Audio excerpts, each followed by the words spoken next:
got a record I've been looking for a long time. It's Music to Eat Pizza by, featuring the Duluth Accordionaires, presented by Jenospizza.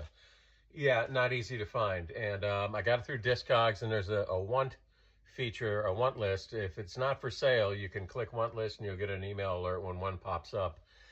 This came out in 1967, and it's a polka accordion group called the Duluth Accordionaires. They're from Duluth, Minnesota. It's been referred to online as rare, and man, this is kind of a rare record. I'm excited to finally have it.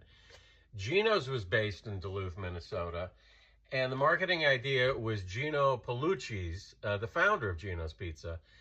And I have to, first let me say, there was no way for me to listen to this online. I couldn't find samples anywhere. YouTube's usually my go-to. You go to YouTube and you can pull up almost anything.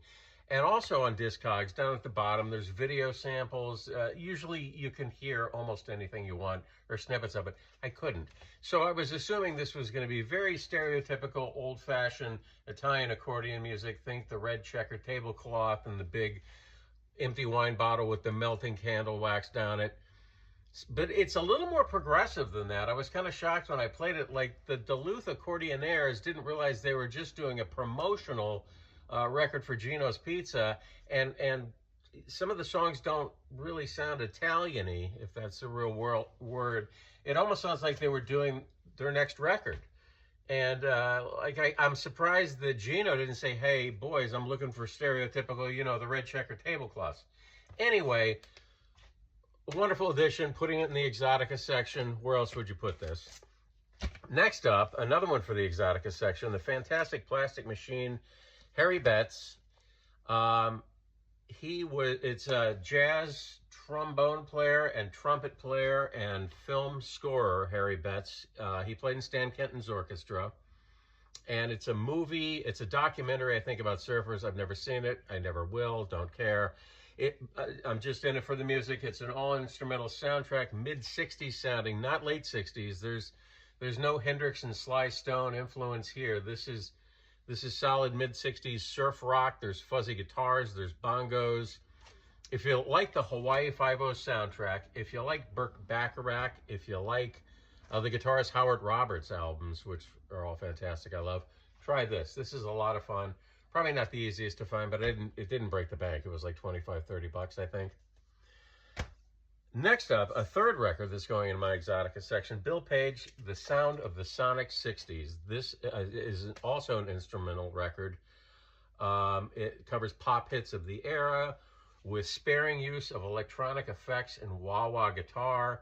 It reminds me of incidental music you might hear from, like, I Dream of Jeannie. And like the last album, it's solid mid-60s, man. No late 60s here. This is goofy innocence of the mid-60s. And file under electronic exotica because of, like, the little quirky electronic effects and reverb here and there, and the wah-wah guitar is really accentuated. I highly recommend this. This is so much fun. There's like 4 copies in the States available on Discogs for between 20 and 30 bucks. If you're at all interested, look it up. This is another excellent collection. And finally, 2 Latin records on Grosso Records.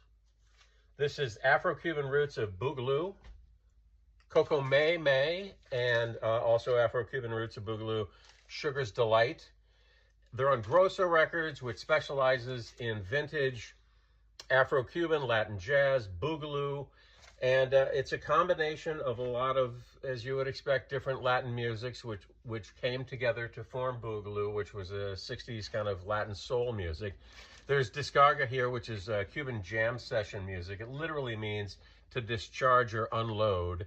And it's just an excuse for musicians to show off their chops. There's pachanga on here, which is a lively Cuban dance music, as well as strains of son, mambo, and cha-cha. There's this is a three record set. I have 2 of them. There's one more that came out. These 2 came out in 2015, and there's one that came out in 2017 called Mami Colora. I don't know exactly what that means, but that's what the title is, so I'll be looking for those. Sugar's Delight and Coco May. Both If you like vintage Latin music, highly recommend it. That's it.